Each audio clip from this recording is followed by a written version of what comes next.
afternoon. Yeah. Did you all have a good lunch? That sounds like you had a good breakfast. Did you all have a good lunch? Forget it. That's getting better. It should come from the gut. Did you all have a good lunch? Yes. Are you having a lot of fun at Elevate? Yes. So you're not having enough fun. We'll get Lisa to give you more fun, but are you having fun at Elevate? Are you learning at Elevate? Yes. Better. Are you learning at Elevate? Yes. Better. Okay. Excellent. So our next speaker is a person of many talents. She's been an internationally acclaimed actress, a model, somebody who we've seen in many avatars. She's been a wellness advocate. She's been an author. She's been a performer. She has also been an entrepreneur and somebody who's founded a tech startup. The tech startup that she's founded is at a very interesting space, at the intersection of technology and art. It's an NFT platform that she founded. It's called TheUpsideSpace. It's a curator-led model where they audience traditional art as NFTs. So please join me in welcoming the one and only Lisa Ray.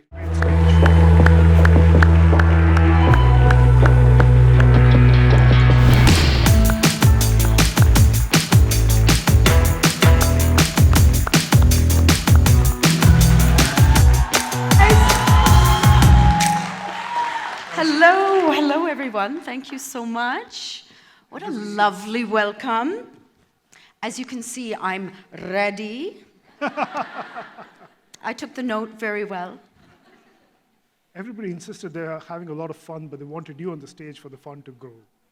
Well, let's see. Let's see how entertaining I can be and at the same time very philosophical. Your latest avatar as a tech startup founder. Tell us a bit about that. What brought you there? Well, I'm glad that you asked because it definitely represents an entirely new chapter that I never anticipated. And yet, now that I'm in it, I realize that I planted the seeds for actually becoming a female founder much earlier in my life. Ultimately, it's about following your passion. And I've always been a great lover of art. In fact, I bought my very first piece of art with my modeling paycheck. And I felt very mature and proud of myself. And I still have that piece of art, and I've carried it around the world. And, it represents kind of my parallel life. Because when I was younger, as I think a lot of young women experience this, there's actually almost two sides of you. There's sort of the front-facing, the public side, the labeled side, you're a daughter, or you're a wife, or you're a mother, blah, blah, blah. And then there's, your inner life, or the real you, pursuing your passion. So anyways, I'd always loved art. And, I had a couple of other things that I did in between then and now. And in fact, obviously, I think for a lot of us, the pandemic became a great, big reset button. And, coming also off of my cancer journey, what that ends up doing is it gives you this courage and this strength to sort of carpe diem, seize the moment and seize the opportunities. And I'd never had the guts to do this before. I always told myself a story that, no, but you're a creative and, you can't manage people and finance and da-da-da. But actually, I was approached by my co-founder, who's Singapore-based, just a little while ago, about a year and a half ago, when I was moving to Dubai. And she said, what do you think about this concept of mixing art and tech? And I said, intriguing, but how does this work? And so I started researching it for myself. And here we are. TheUpsideSpace actually went live a couple of months ago.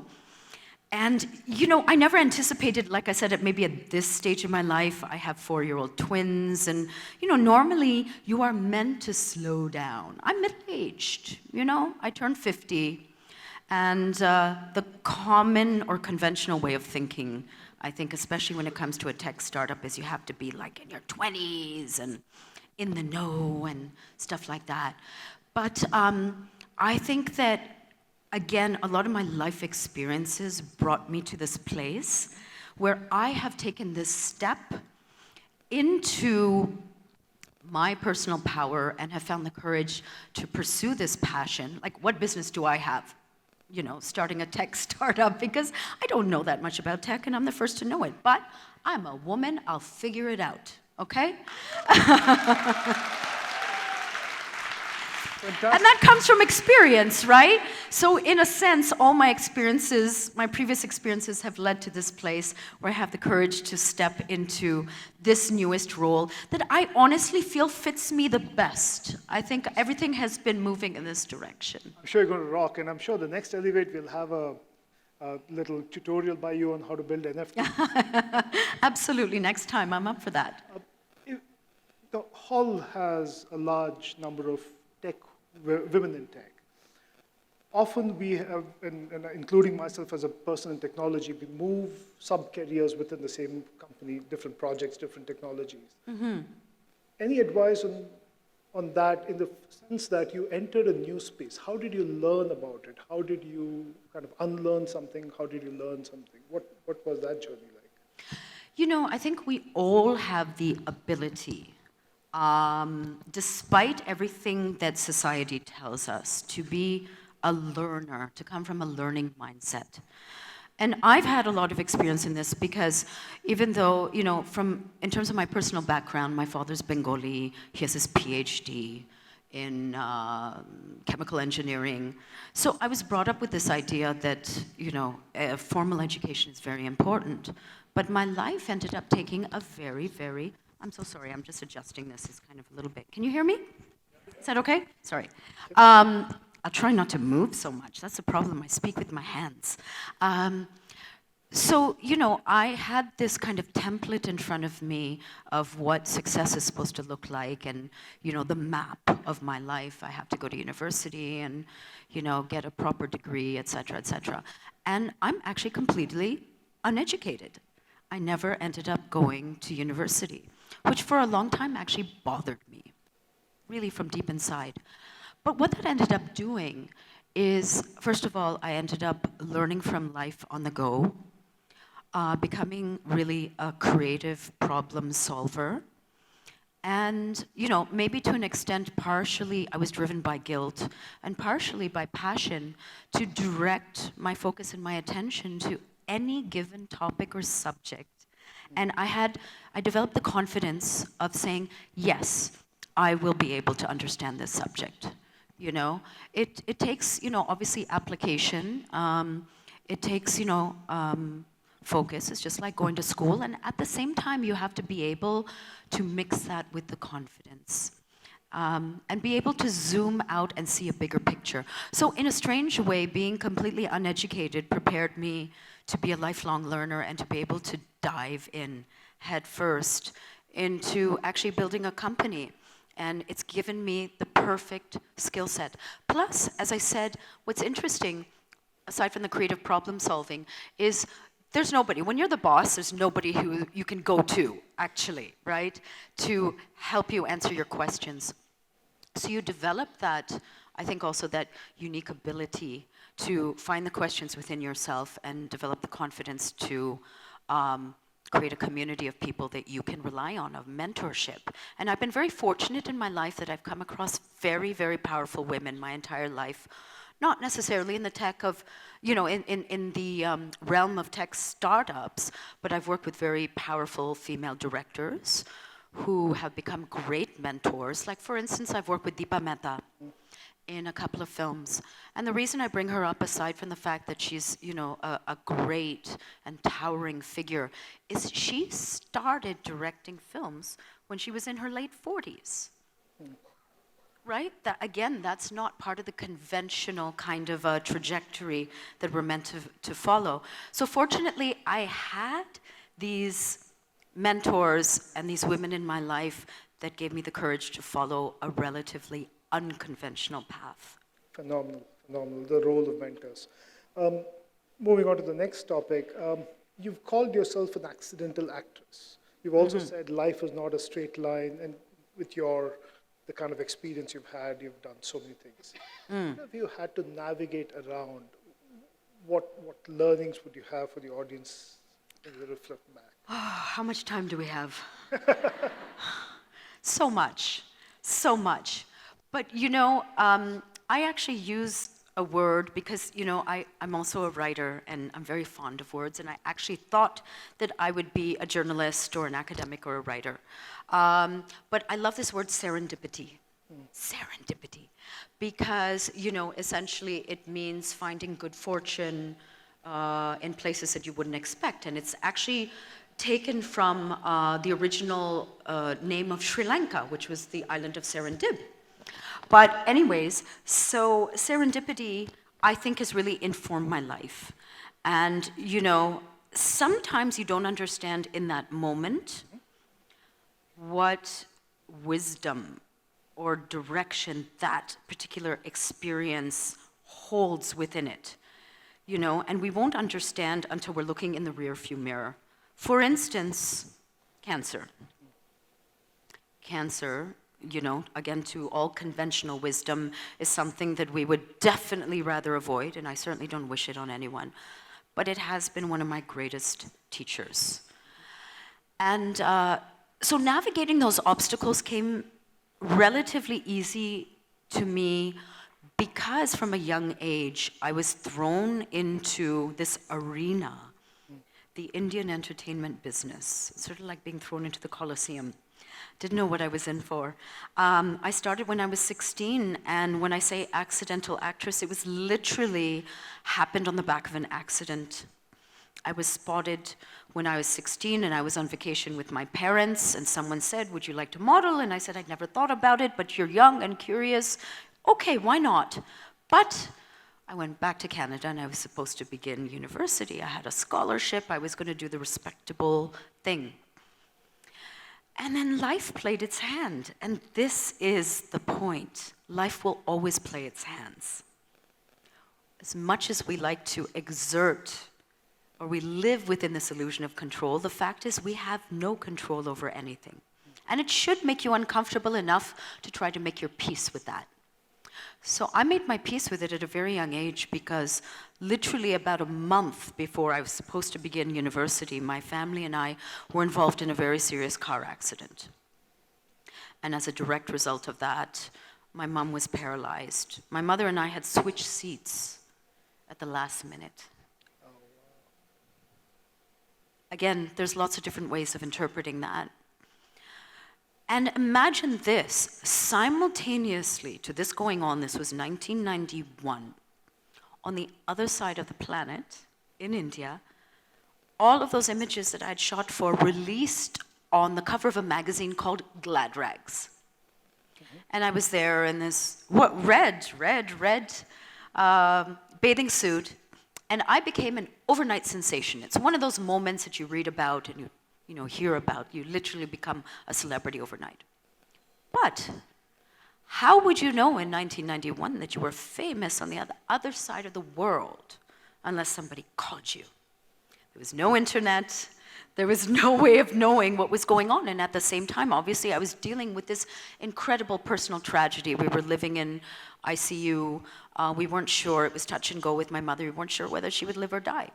So I always like saying my career started on the edge of a blade. On one side was this sort of instant fame, recognition, money, all the things that we aspire to, right? All the things that we are told will make our life so much better, will satisfy that little hole inside all of us that's craving something, that's longing for something. And the other side, the greatest personal tragedy, really, that I could imagine anyone going through. So because of that, it made me immediately in that moment redefine this idea of success. Now my story goes on, and I was actually coaxed back to India. My mom fortunately stabilized, but she ended up being a quadriplegic, and I ended up going back to India, and my career started as a distraction from my trauma. So figure that one out. And I thought maybe I'll spend a year or two doing this and then go back and resume on the path that was laid out for me. But, 1 year turned into, I think, 30 now. So, again, an example of how these obstacles will come your way. And of course, I spent a large part of my adult life, reconciling myself with this pain and this trauma. First, running away from it. and then coming back to it, sitting with it, trying to understand how to not overcome it, but how to contend with it, how to make friends with pain and trauma. Because this is the other secret in life. Nobody gets through life unscathed. There's no contract that we sign that says you will get through life perfectly unscathed by anything. And so those gave me the tools, of course, to be able to understand myself on a deeper level, to develop the tools to heal myself, on a psychological, spiritual level, and then later on a physical level when I was actually diagnosed with cancer. And now I have this incredible toolbox because I chose to at some point start reframing these kinds of experiences from tragedy, traumatic, all those places, all those labels that we give it to, like, okay, this is a big opportunity to learn something, to grow, to actually reach beyond myself. Because the other sad thing about human nature, at least that I have personally experienced, is that when we're too comfortable, we don't grow. We don't go anywhere. We stagnate. We kind of wither in our little pot like a plant. We have to actually be able to throw, rise and throw up new shoots and go into uncomfortable places. So that's been, so in a strange way, my obstacles have been some of my greatest teachers. Fantastic and fascinating. And the breadth of experiences and the kind of almost contrasting ends of the emotions that you've dealt with is scary and absolutely fascinating. One thought that comes through that is during that journey, you must have encountered biases. You must have encountered people who had views very opposite to you. How did you deal with that? What parts of the toolbox came in to help, or what new tools did you add to your toolbox? That's a great lesson. I think, first of all, speaking as a woman, we deal with a lot of biases. And of course, I've, I think, had the privilege of also being able to see the evolution of society within India as well, from like 1991 when I first landed on these shores. And there's so many things about our culture that I truly, truly love, that nurtures me and that I embrace. But we all know that right now we're bringing to light a lot of issues that have had to be addressed over the years, such as patriarchy, such as casteism, such as, the kind of the stratification of our society. But let's focus on women. So again, when I entered this business, and at a very, very raw, very naive, vulnerable 16-year-old, I got a good slap in the face from living in Mumbai, and I had to toughen up. But the one thing that really got my goat and bothered me, and to an extent it's not completely gone, but of course that I was labeled because I started out as this kind of a, unidimensional image on the cover of a magazine. And, society can be very cruel that way because you are objectified and you're seen as, almost not real. So obviously people underestimated me at their own peril, of course. But, it really bothered me, especially as a young woman who was trying to find my voice and find my place in life. So what ended up happening is I felt like I split internally. There was, as I said, the public persona. And look, I don't want to throw shade all over the privileges that, I've been accorded by being a so-called celebrity, because there were many privileges. But again, because I was dealing with inner trauma, because I was very young, because I was trying to find my voice, my place in the world, I felt I had so much to say and contribute. And everywhere I turned, I was being shut down, and dismissed. It was tough. It was really tough. So that actually is when I started keeping a diary and writing, which, as I said, I planted the seed for eventually writing my book and developing my passion in writing. But, I kept track. I kind of kept score of all the people who underestimated me as well. And in a weird way, of course, it was very painful. But it gave me the impetus, I guess, to also develop that other side of myself, which is when I started developing my interest in art. I started developing my interest in writing, and in many, many other things. But the thing that's changed dramatically is I was always hoping for that outside validation in order to fill me up inside, right? To plug up those points where I was sort of, my spirit was leaking, literally. And I think what's changed dramatically in my personal journey is now, of course, stepping into myself, I don't need the outside validation. I have, through my personal journey, which also involves a spiritual component, which also involves certain practices. Let me not say spiritual, like tools, like meditation and yoga, and I used to go on regular retreats, and just finding stillness to be with yourself. You know what, Rumi says something beautiful. He says, we are all guest houses. We are nothing but guest houses. And every day, the visitors, show up. Sadness, anger, jealousy, envy, frustration, happiness, of course, and lightness. And every day these visitors show up. And we have to actually not shun them. We have to make peace with them. That's part of the journey. And so somewhere over the course of all of these sort of, the tumult of my life, I've managed to make peace also with these visitors. We have this saying, of course, that Atiti Devo hai, right? So it's in our culture to welcome the guest. And that again has given me this little added resilience and perspective to be able to embrace, all of the tumult and be able to not seek also the outside validation. Because after running around the world, finding incredible mentors, finding guides, the best guides, you know what they've told me? They have said, Lisa, I will teach you things, but ultimately this is only to awaken the teacher within. Everything you need is inside you. And in the beginning, I didn't believe it, and I couldn't understand how to access it. But like everything, patience. We live in almost a world that is working at what I call a post-human pace. But just because those are the cues and those are the rhythms that are set in front of us, it's artificial. You find your own pace. We need reflection. We need to go inside. You need stillness to be able to access your own inner guide and everything that you need, which is inside you. Outstanding. I just wish you could continue more about this, but 30, 40 years ago, if I'd bought your Glad Drags, I would not have associated or made sense of what I'm hearing from you.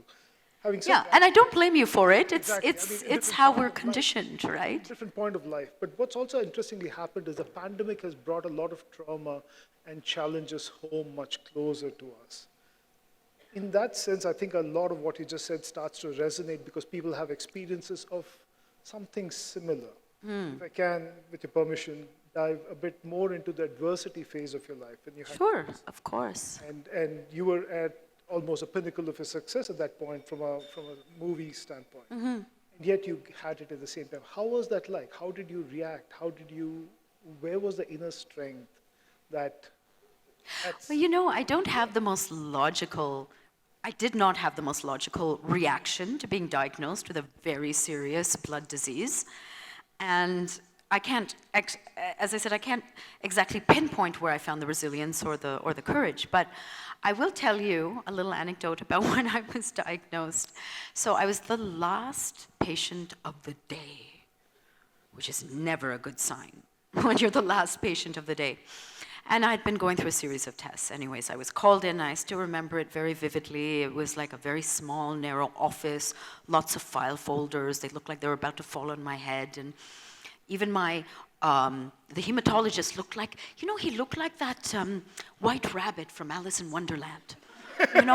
He really did. He reminded me, and I'm sorry, but my brain always goes there, which actually is why I'm smiling through a lot of adversity most of the time. If only you could get into my head. So he was sitting there, and he's kind of, cringing and holding his hands, and he says, so I have really bad news. I'm like, you're diagnosed with multiple myeloma. And, he emphasized every single syllable. And I kind of looked at him blankly because I didn't know what the hell it was.